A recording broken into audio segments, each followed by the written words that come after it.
បងប្អូនលើម៉ោង2បន្ទាប់យប់ហើយខ្ញុំឃើញផុសបោះថៃមួយនៅក្នុងកម្មវិធីអីចឹងចឹងដឹងគេផុសថាម៉េចទេបងប្អូនទៅមើលខ្ញុំទាំងអស់គ្នាហើយខ្ញុំក៏ត្រូវចេញវីដេអូដែរហើយខ្ញុំតិចអត់លឺទេបងប្អូនដល់ពេលឃើញចឹងខ្ញុំនឹងចេញប្រាប់បងប្អូនហើយខ្ញុំសុំពាក់អាវសិនបងប្អូនខ្ញុំបិទហៅអញ្ចឹងបងប្អូនឥឡូវស្មាននេះគឺបន្ទប់ចិត្តខ្ញុំគេដេកអស់ហើយបងប្អូនហើយខ្ញុំបន្ទាប់ពីឃើញថៃផុសអញ្ចឹងខ្ញុំក៏ងើបមកធ្វើវីដេអូទាំងជប់ទៀតហើយខ្ញុំមិនដេកបងប្អូនឥឡូវបងប្អូនទៅមើលការផុសរបស់ប្រទេសថៃមានខ្ញុំទាំងអស់នេះហើយនឹងមើលវីដេអូហ្នឹងបងហើយបងប្អូនឃើញអត់ថាប្រទេសថៃគេលេងនៅកម្មវិធីហ្នឹងហើយគេបានសរសេរថាប្រទេសយើងចុះប្រជាជនដាក់នឹងមកហាត់ធៀមចេះឡាតបទៅអញ្ចឹងបងប្អូនកាប់ប៉ិតគឺខ្លួនវាខ្លួនអីទេជាអ្នក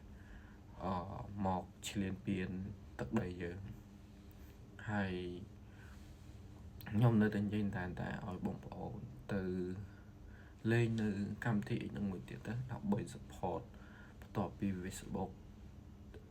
TikTok ហើយកម្មវិធីនឹងមួយទៀតទៅបងហើយនៅពេលដែលយើងលេងកម្មវិធីហ្នឹងទៅយើងបានបញ្ចេញមតិនៅក្នុងកម្មវិធីហ្នឹងហើយ Vision គឺគេសេអង់គ្លេសក្នុងកម្មវិធីហ្នឹងចុះបងប្អូនអាចចូលមក translate ហើយកាត់ន័យចូលបងប្អូននិយាយរួមបើខ្ញុំ translate នេះក៏វានិយាយអាប់ក្នុងពាក្យ comment បងប្អូនក៏វានិយាយខុសដែរប៉ុន្តែយើងកាត់ន័យយល់វាដាក់ឲ្យគេគួរអាសូននៅក្នុងហ្នឹងវាបកប្រែថានៅក្នុង comment បងប្អូនអញ្ចឹងខ្ញុំយក comment មកtranslate គឺវាបាននិយាយថាគួរអាសូនណាដល់ថ្នាក់ដឹកនាំកម្ពុជា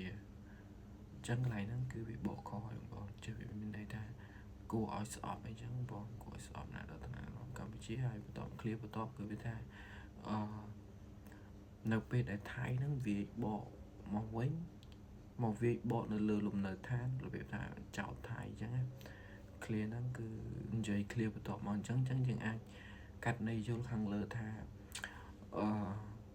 ឃ្លៀហ្នឹងគឺមិនមែនគួរអាសោទេគួរឲ្យស្អប់ដល់ថ្នាក់ដឹកនាំកម្ពុជាវិញអញ្ចឹងណាអញ្ចឹងខ្ញុំ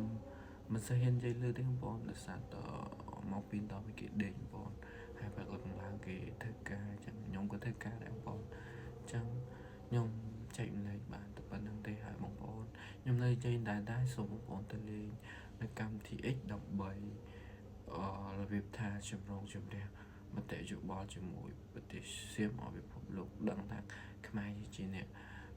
រងគ្រោះបានទៅលោកបំពេញវាទេហើយនៅជ័យប្រាប់មូលហេតុបើខ្មែរលោកបំពេញមានខ្មែរមានអេបមានជនហោះច្បាំងឲ្យដូចវាបាទ